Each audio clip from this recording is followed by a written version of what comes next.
The objective of what you're going to be hearing from me in the next few sessions, because I don't know we're going to get through it today, but what you're going to be hearing from me is how to teach so that people remember.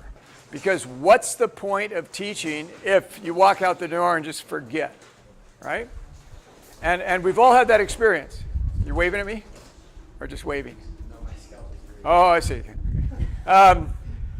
So that's what we're going to be looking at today. And again, we're going to unpack this and then we're going to experience it down the road. So this is a multiple session lesson that we're just going to look at one session of it today, okay? So let's start here. How did Jesus teach?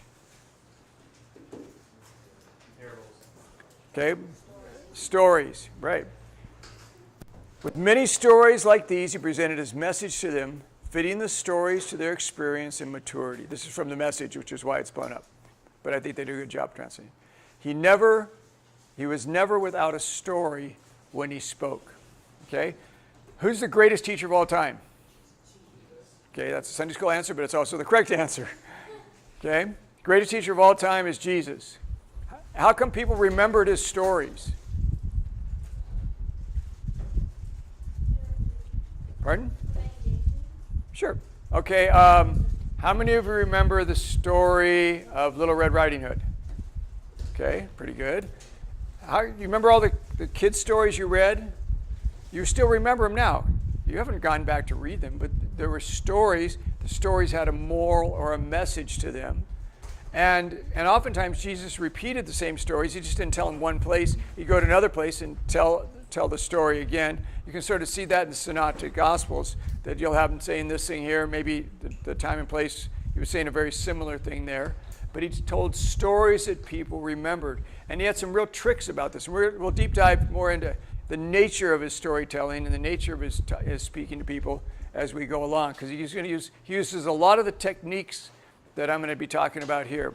But God has designed us to be people that receive stories, retain stories, and then repeat the stories back to other people, whether it's in the end our children or some other thing, okay? So his stuff, why do you think his stuff was easy to remember? Some of you already gave me some of those answers. Can you think of any other reasons why they might have been? Yeah. They're impactful.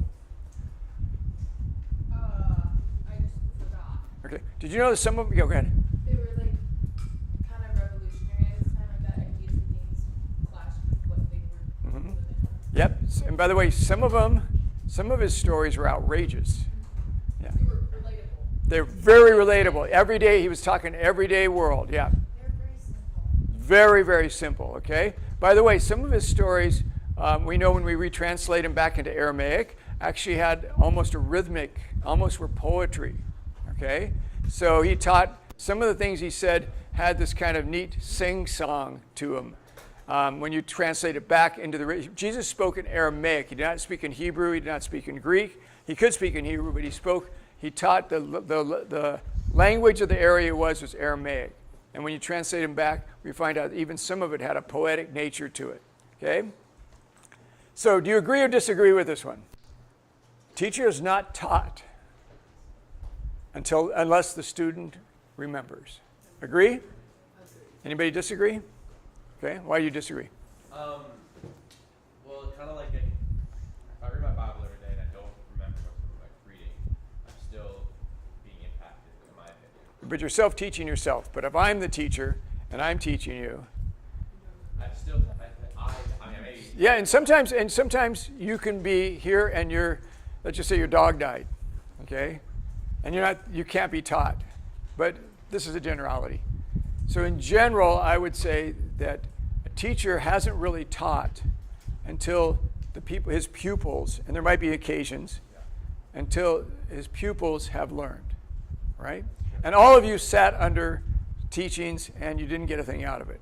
And you blame yourself. A lot of times you blame yourself. Like I remember I used to blame myself when I drive away from church and I couldn't remember anything that the pastor said, especially if I was preaching.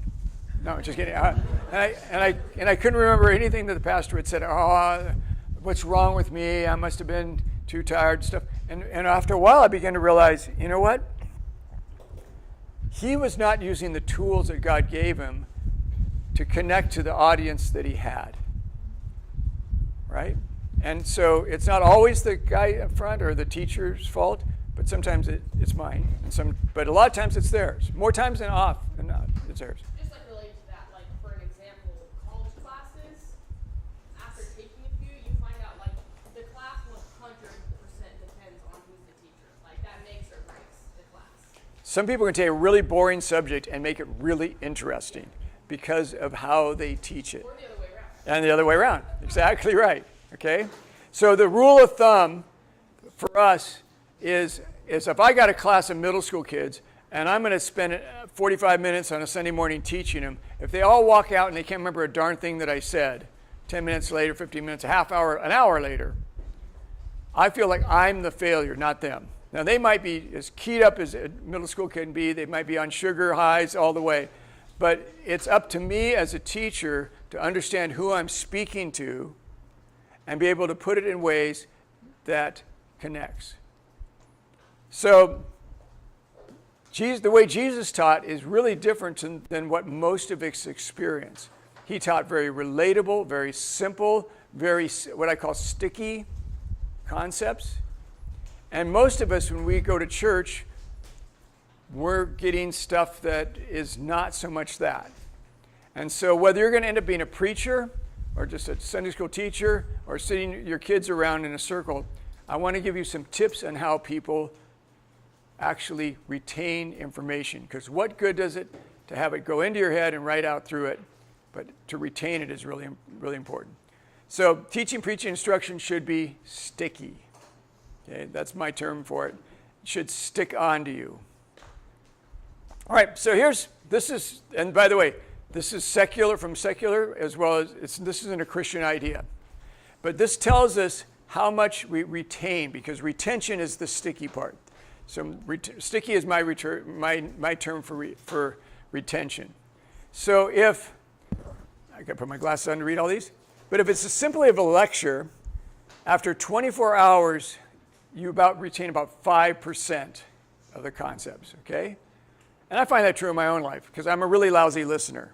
You have to set yourself on fire or something before I can listen, okay?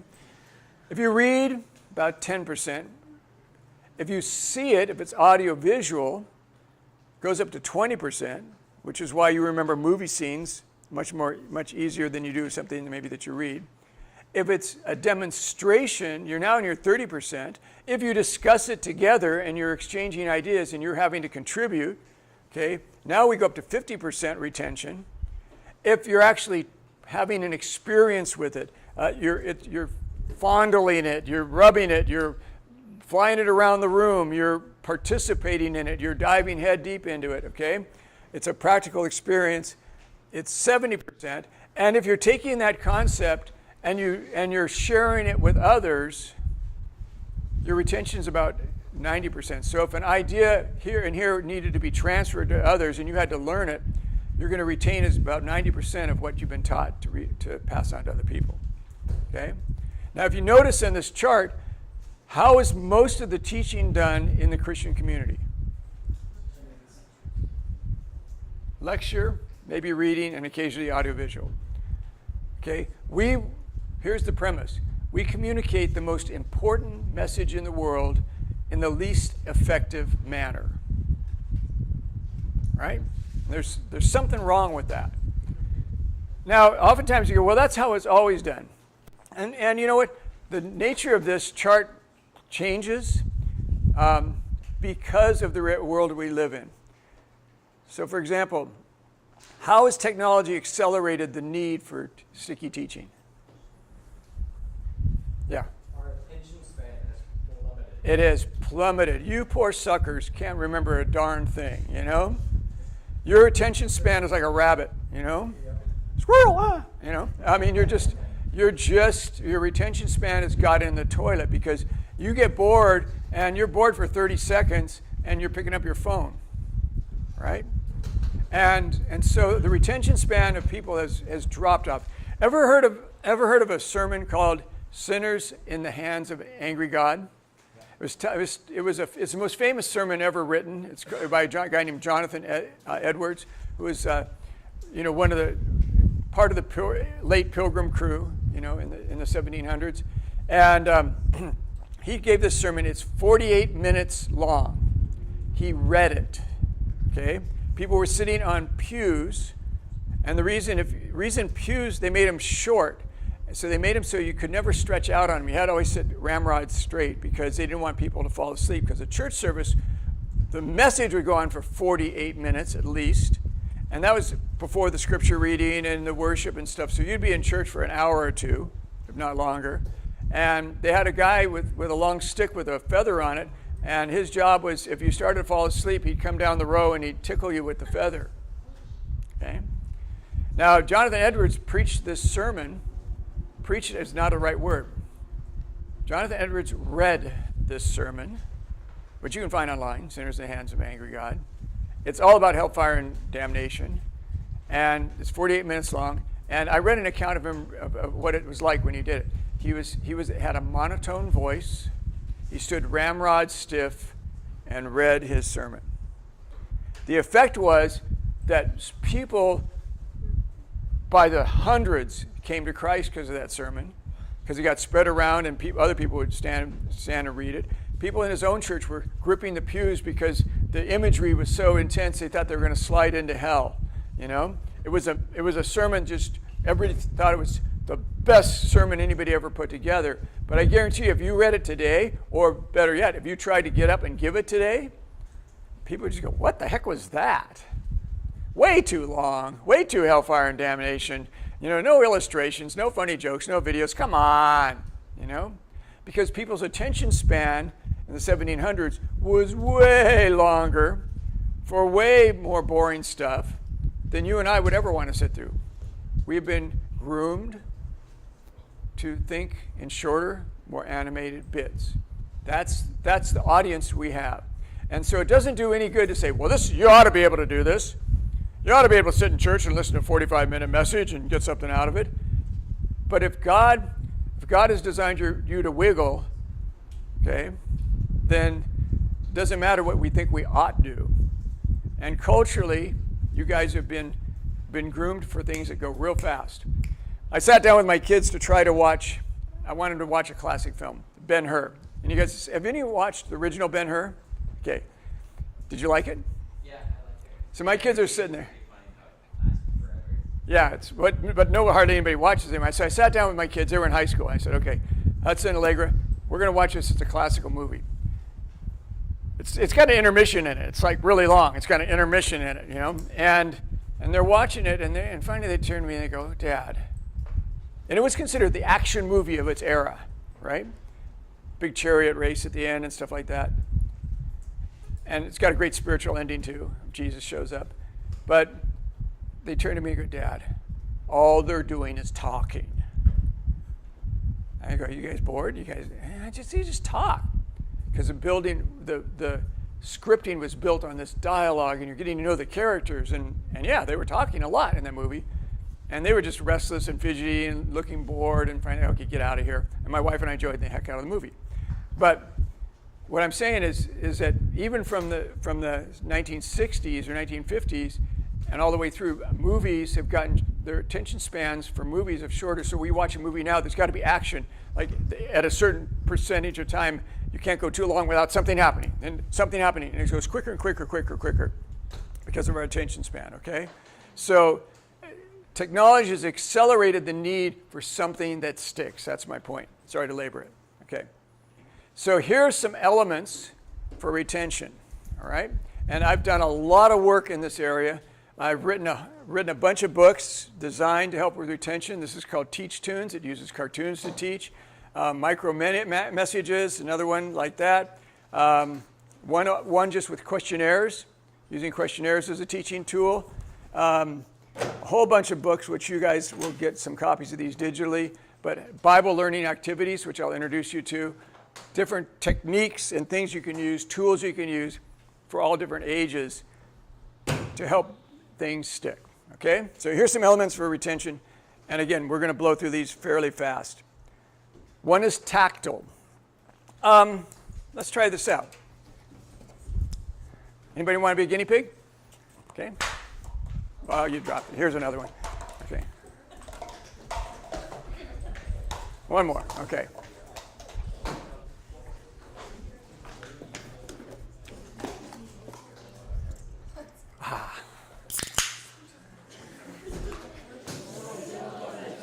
I'm sponsored by these guys. You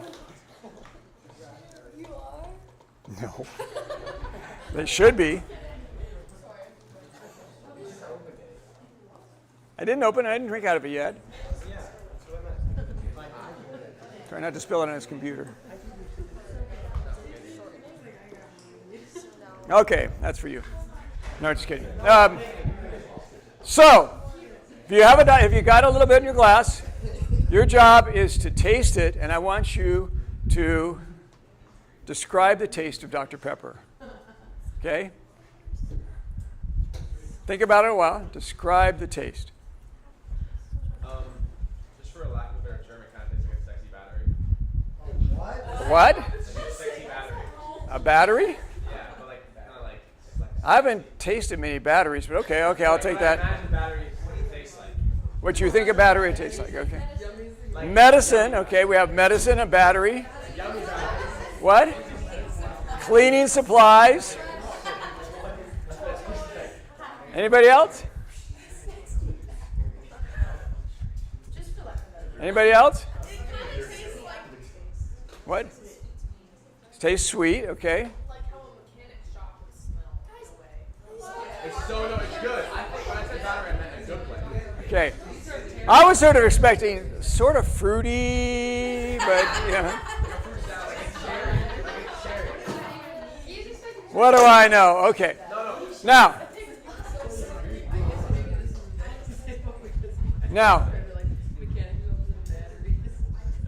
if my topic was Dr. Pepper, okay, my topic was Dr. Pepper, or just how we just take this and apply it to something else, just what I just did now, how we all have a different sense when we receive certain kinds of information, certain kinds of things. We might all have it for different vantage point from it. And so we might think everybody thinks, like I do, that Dr. Pepper is the greatest drink ever invented. And some of you guys think it's battery juice, you know? That's a good thing. Yeah, but good, okay, good battery. Or medicine, you know? And so the point is the minute something becomes tactile, now what will happen here is if you guys leave, and then like 2 weeks from now, I were to say, okay, remember that first lesson that I did about how to make lessons so that people stick to people? Almost every one of you who tasted the Dr. Pepper would remember that lesson. You know? Even if you don't remember anything else, you remember that part because you participated in it. You had it in your mouth. You touched the cup. You was tactile, right? And you go, well, how do you do that? I mean, how do you make that work? All right, I'm going to give all of you an experience. I'm going to give you the experience to touch, to actually touch real evil. Okay? And pass this around quickly so everybody has a chance to touch it. But this is a belt buckle from a German soldier in World War II. It's in German here. It's got the Nazi swastika on it and the eagle. And it says in German, God is with us. Go ahead, just pass that on. Touch it and pass it on. God is with us.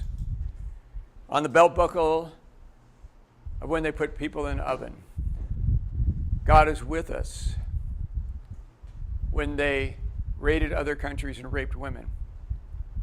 God is with us when they lined up people in a ditch because they were Jews. Every one of them wearing a belt buckle that said, looked exactly like that, could have been that. And they blew their brains out and dropped men, women, and children, and then got another row to do that.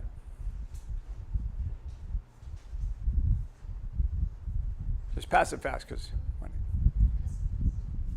but you're now touching pure evil. What makes it pure evil?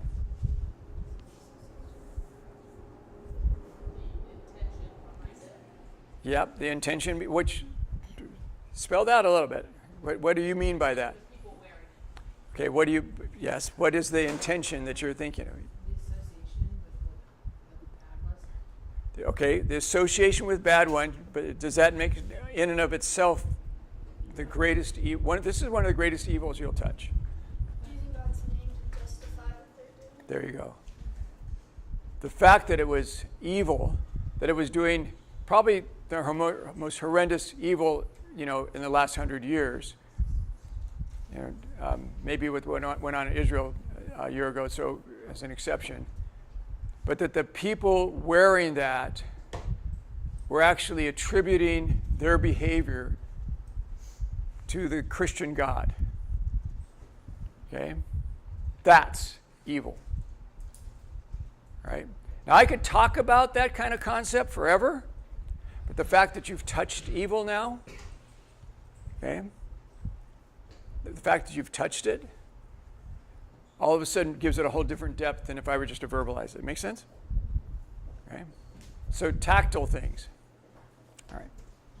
Word pictures. I'm not going to park on this too long. Anything with story, allegories, poems, parables, anything that paints a picture as it's spoken helps create retention. Anything that's experiential, all right? Having an experience, you try it for the first time, and it sticks to you. When you come to Kauai, that's an experience. When you see the canyon in Kokei for the first time, that's an experience, and it sticks with you. Those kinds of things stick with you. So, for example, if I'm teaching the Bible, and some of you might be struggling to see how these things relate to teaching the Bible, let me give you an example for you guys to work on. Okay? All right. What kind of lesson from the Bible? Just take the New Testament, for example. What kind of lesson or idea from the Bible might be better taught in a bakery or kitchen? No. Think about it. Talk amongst yourself. See if you can come up with something.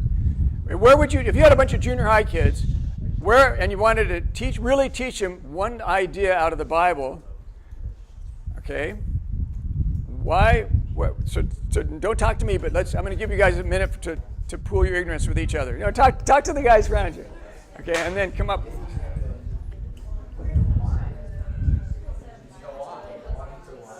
I bought it.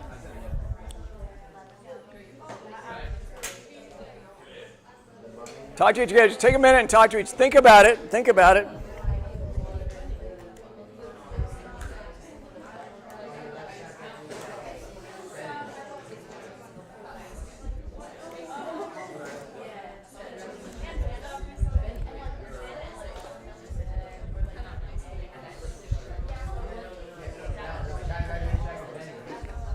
Okay, all right, what have we got?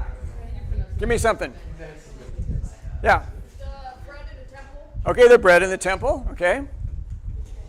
The Trinity, how would you do that? In an egg, like a shell, and then you have the white and then the Brilliant. I never even thought of that one. I'm going to write that one down. It's still, okay, yeah. The parable of the yeast. Very good, the yeast. And I'm sure much of you guys had the same ideas, but imagine trying to teach even high school kids about yeast. Who uses yeast? Well, maybe some of you girls did when you were in high school, but average guys going, yeast? Okay, sorry. You made a pizza, there we go. But the whole idea of that whole idea when Jesus uses yeast, rather than sit in class trying to explain it, take the buggers into the kitchen and let them bake bread, Yeah. They will remember that passage the rest of their lives.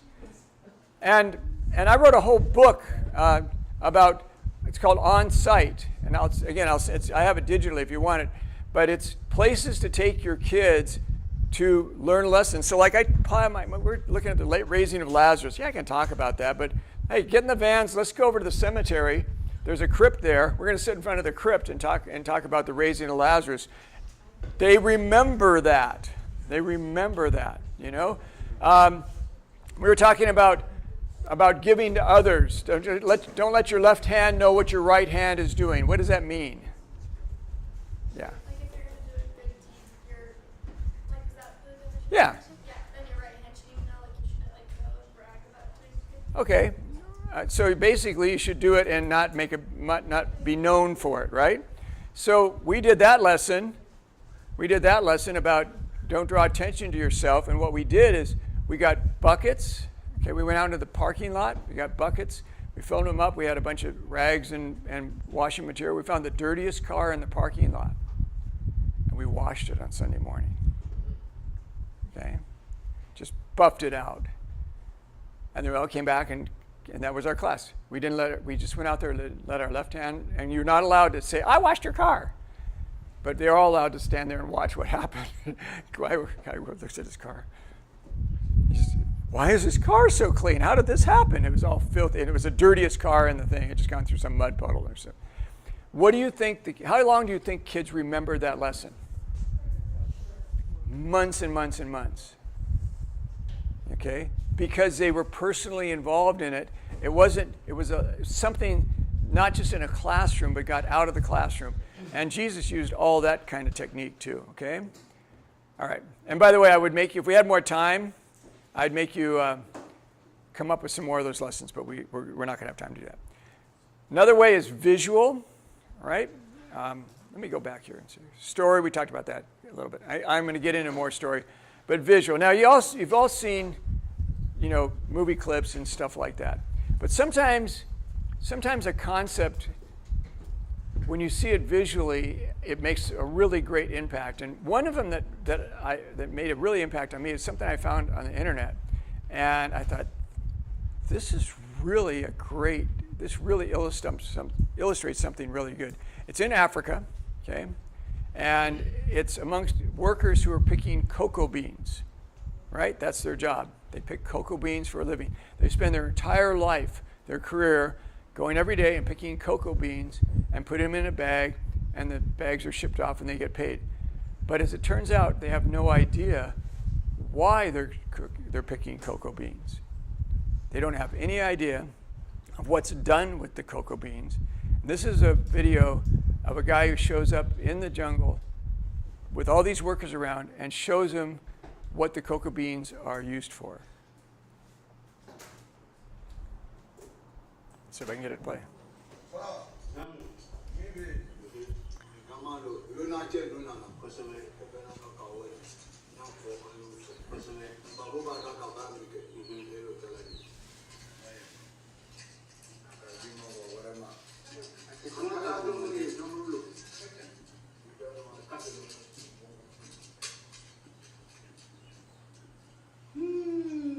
C'est tout.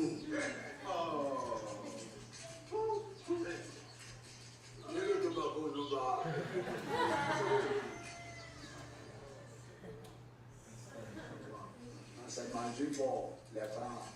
C'est ça qui s'appelle chocolat. Le cacao en prend pour faire. Ndiamo, il va être camarade. Voilà, tu peux faire mon mari, ou couper pour quelqu'un va pas faire.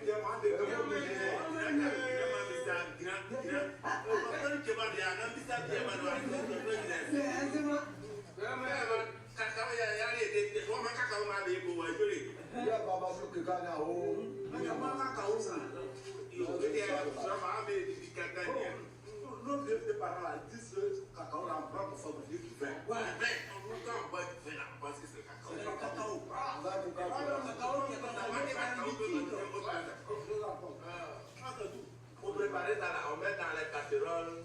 Ou bien, comment ça sort ça? Ça va à l'usine. C'est une grande usine où vous avez des coins compilés, vous faites la poudre, d'autres produits comme là, et puis ça devient comme ça. Mais dans la grande et ça là. Oui, ça c'est le fait qui donne ça.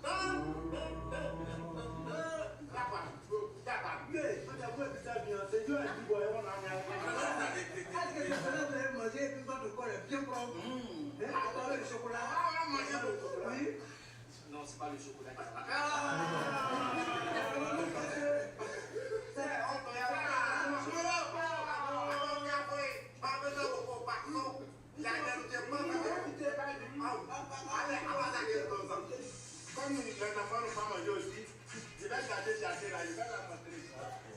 What a privilege to taste it. He'd worked his whole life picking cocoa beans, had no idea why. Okay? How would you use that?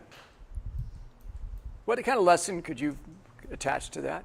Can you see anything that you could use this as an illustration for? Yeah.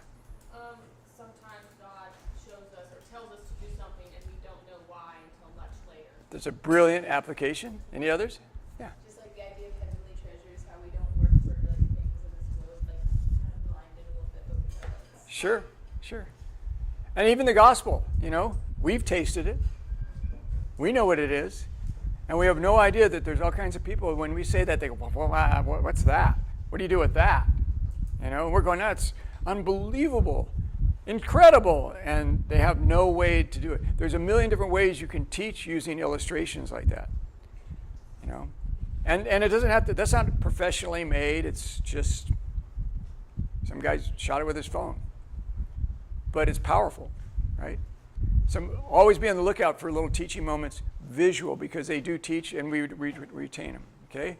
Humor is another way that Jesus, by the way, we will do a whole seminar on this, on the humor of Christ, so I'm not going to just throw it around. On the humor of Christ, we're going to do a whole session on that down the road here. But Jesus used, believe it or not, he used humor. If you go back to the Aramaic, if you really look at what he's saying, he was busting jokes all the time. And sometimes when you add the element of humor into something, it actually helps people retain it. So this is a scene that we made here from a movie. It's a really old movie, Charlton Heston, The Ten Commandments, which you may or may not have seen. But this is a scene we took the Ten Commandments movie, and we went upstairs in our editing room and played around with it. And this is from a number of years ago, because Dane's in it. You'll see why Dane looked a little younger. Whoop, sorry, I got to go back. There we go. Let's play it.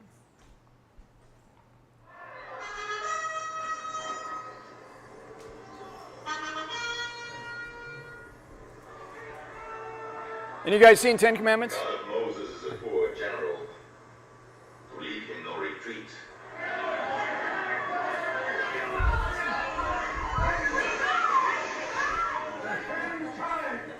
You have seen the miracles of the Lord, and still you have no faith. He's a false prophet who delivers you to death.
the sea covered them. Who is like unto thee, O Lord? From everlasting to everlasting, thou art God. There you go. So, again, throwing humor into something like that, you know, we could show the clip, but because Dane's floating around in that clip, the retention level just jacks way up, okay? Because it's somebody familiar, it's funny. It still tells the story, you're still going to remember the story, but you'll just remember that a lot longer than you would even just an average TV type of thing, okay? All right, questions. All kinds of, when you ask questions, questionnaires, things like that, they help with retention, okay? Giving people questions that they can answer. Sensual, like, for example, myrrh. Any of you guys ever smelled or touched myrrh? Okay. What do you, can't just hard to describe that. Yeah, but like around Christmas time, you're doing the Christmas story and you're talking about what, you know, the wise men brought. Well, get some of those frankincense, myrrh, you know, and pass those around. Let people smell it. You know, just to touch things and experience them like that also creates retention in people. All right. Repetition. Repetition, repetition, repetition. Hitting it from different angles. Repetition helps create retention. People being interactive. When we ask you guys to discuss or talk, that's because it helps with your retention of the things that you're having to think about or wrestle through. All right? Open-ended questions where, and by the way, this is a common trick of Jesus. He'd tell a parable and go, okay, go away. Remember that? And the disciples would go, what the heck was that? And they come and go, okay, you told that. We're talking amongst ourselves. We have no idea what you're trying to say. So what's up? And then Jesus he'd tell them first how stupid they were, and then he'd say, okay, this is how it worked. But Jesus would just tell parables and dismiss people, and they probably had long conversations on their walk back home as to what those parables meant. Okay? Stuff that's need launched, not as opposed to concept launch. In other words, scratching where people itch. Directing your teaching and stuff to what would be common for that particular season in life that person's in, and the things that might be important for them to learn. Because you learn much better when you're hungry for it, right? Than a concept that you don't really care about. Okay? It needs to be authentic. In other words, it needs to come from a real place, not just a theoretical thing.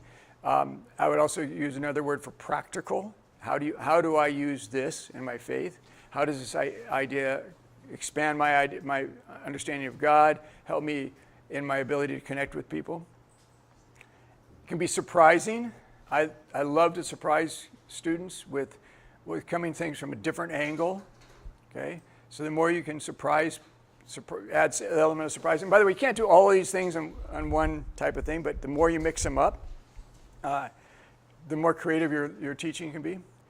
Should be brief. The mind can only absorb what the buns can endure, right? So, I've never heard anybody complain, that message was just too short. You know? I've heard a lot of people complain that thing went on for a long time, but I've never heard anybody going, that was too short. They need to have a take-home. What is it I take home? That's a question I ask. What is it I want them to take home from this lesson, from what we're doing right now? What do I want you to take home? And sometimes, well, check it out. Sometimes what we take home is just for us, you know? Sometimes what we take home is not something that how do I put it? Not something that ends up being for them, but it's really more what we're learning out of it, and we're just sharing what we're learning out of it ourselves. So, for example, I'm going to close with this story, and it's a story that in the end was my story, but when I share it with other people, I find sometimes it's their story. It's from a little book I wrote, and the story is this. You might see yourself in this story as well, okay? All right. I'm unsure how it happened. Jesus invited me to have coffee with him. When I showed up at the large, hip coffee shop, it was buzzing with conversational noise. And above the hum, people were talking, and the speaker system pumped out a song from a new folk band, just the right volume for ambience, but not for annoyance. Jesus picks cool places, I thought to myself as I pushed through the entry door. Jesus was already waiting. For some reason, it was obvious who he was. And I saw him half stand from behind his table and with a broad smile of someone who is a lifetime friend, wave at me cheerfully with his long arms. It was clear he was expecting me. As I wove around the tables and chairs scattered through the place, I noticed that while Jesus had the beard and the kind countenance I'd always pictured him to have, he also postured himself in a relaxed and unassuming way. He wore blue jeans, a t-shirt, and desert boots rather than a robe, which actually would have been quite entirely out of place. "I already got you a drink," he said with a smile, and he pushed a cardboard cup towards me. "It's hot chocolate." The gesture surprised me. I'd always loved the smell of coffee, and my dad, who was a coffee salesman for many, many years, I could hardly keep out of his business car because the aroma that wafted from the bags of coffee in his trunk and filled the back seat is something I loved. It was delightful. I just never liked the taste. "How did you know I didn't like coffee?" I said. Jesus said nothing, but his smile broadened until it went ear to ear. And then I saw a flash of a wink in his eye. And then, of course, the silliness of the question struck me. "I'm very pleased to hang out with you," I mumbled, hoping to move past my theological blunder. "I'm interested in what you have to say and think." "Oh, we've had some conversations before," Jesus replied. I was about to ask, "When was that?" when I suddenly noticed the logo on his t-shirt. It was a Chick-fil-A logo. Jesus saw my stare and tapped on the lettering. "They're sponsors of mine," he said, "particularly on Sundays." His quip almost made me blow the hot chocolate through my nose, so I bent down and reached for a napkin. And when I looked up, Jesus was gone. In his place was a wrinkled old woman with thick wire-rimmed glasses and a loose-fitting cotton print dress. I recognized her immediately. It was Mom Hyatt, the octogenarian neighbor of my childhood who first encouraged me to pursue my clumsy childish drawing talent and told me that I would someday make an excellent cartoonist. "I was talking to you from the start," Mom Hyatt said to me, as if it were a continuation of my conversation with Jesus. "I gave this wonderful woman words to say, the ideas. She simply gave them to you. It was her creaky voice, but it was his words that were coming out." Mouth open, I spun around in my seat to see if anyone else in the coffee shop had seen what had just happened. But business was proceeding just as if all exceedingly normal. When I turned around again, in the place of Mom Hyatt and Jesus had been my longtime mentor and friend, Vaughn, who was already 2 years in the grave. His deep baritone rang out. "I put a lot of words in his mouth," said my friend. And I remembered the profound, brilliant ideas about God and life and people that were revealed to me as I hung out with Vaughn. We've had a lot of tough conversations in those early days, and he was the perfect one for me to speak through. So it was Vaughn's voice talking to me, but it was still Jesus talking. Now, in rapid succession, the figure that had been Jesus was transformed into people from my past. Some who I knew well, others who I barely knew. Some celebrated saints and some uncelebrated, but somehow just as important. Through these apparitions, he was explaining how his words, his ideas, and his example came through the lips and the lives of these mortals. There was the older woman who lived hand in mouth but still found a way to send $5 to help me to go to Bible school. There was the scholarly F.F. Bruce who let me plop on the carpet in his room and pepper him with questions. There was a friend who showed up and sat silently on my back porch when I was going through the lowest point in my life. Because sometimes Jesus doesn't need to speak. He just needs to know. He just needs you to know that he's there. There's even the young pastor who invited me to come and live with his family while on school break in a faraway land and introduced me to the work of the early church fathers. As every one of these presences appeared, their voices and their accents were of the person, but their words were the continuing voice of Jesus until suddenly the jeans and t-shirt clad Jesus was again in front of me. I felt exhausted and thrilled simultaneously. I could say nothing. Jesus looked at me and grinned broadly again. He slipped a giant chocolate chip cookie in a thin paper bag before him. Want some, he asked.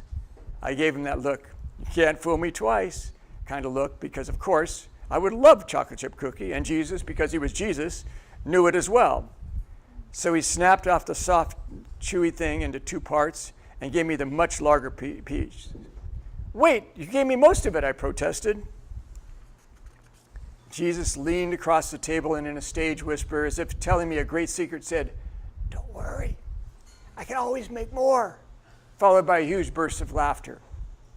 He leaned back in the booth and said, "Well, I'll talk to you some more later, but this has been fun." And before I knew it, I was standing outside the coffee shop, staring at a bawling little child walking in circles. "What's the matter?" I asked as I bent towards her. "I can't find my mommy," she sobbed through a torrent of tears. It's okay, we'll find her," I said. "I know your mommy loves you and probably is very worried about you and is looking all over for you as well. So let's go find her." And I offered the child my little finger to hold on to and rose up to go on the search. It didn't take long. We'd only gotten around the corner when I spotted a distraught woman darting to and fro in the shopping plaza. "Is that your mommy?" I asked, pointing to the woman.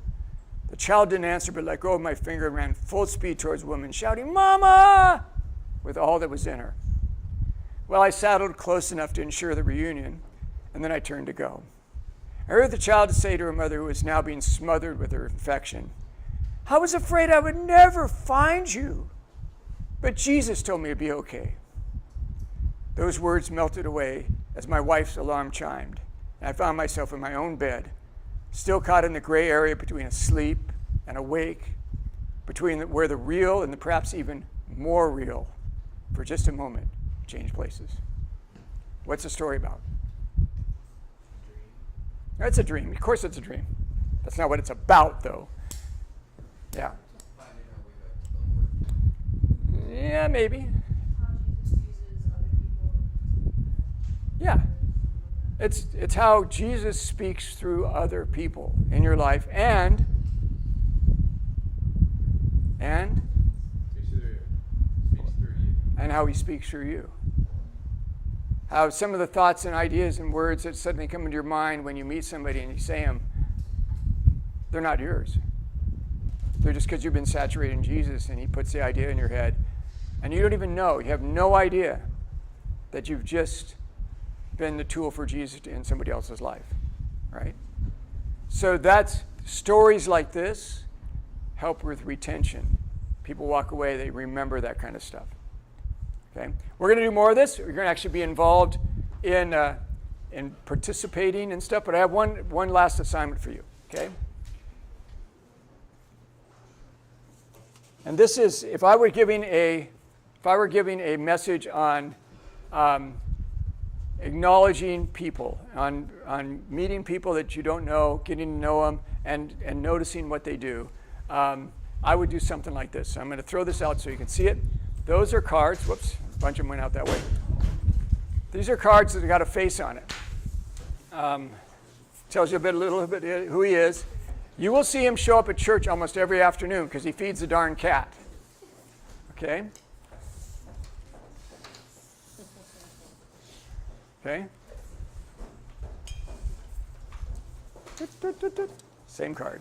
Anybody else? Okay. This is Charlie Coe. Your assignment this week, I'm pretending you're my Sunday school class, okay? Your assignment this week is to meet Charlie Coe. Say, "You're Charlie Coe," because you got his picture, but don't show me you have his picture.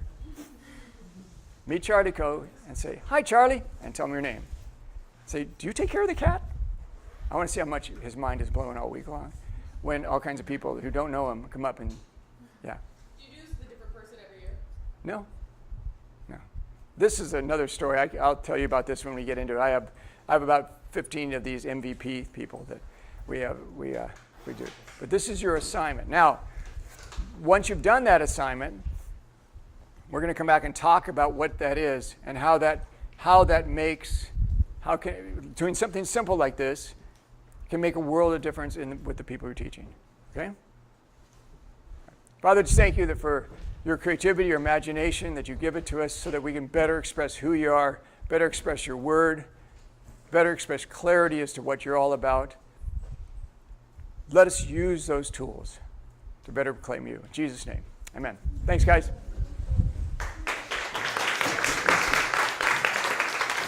Oh, you're just like the free Dr. Pepper.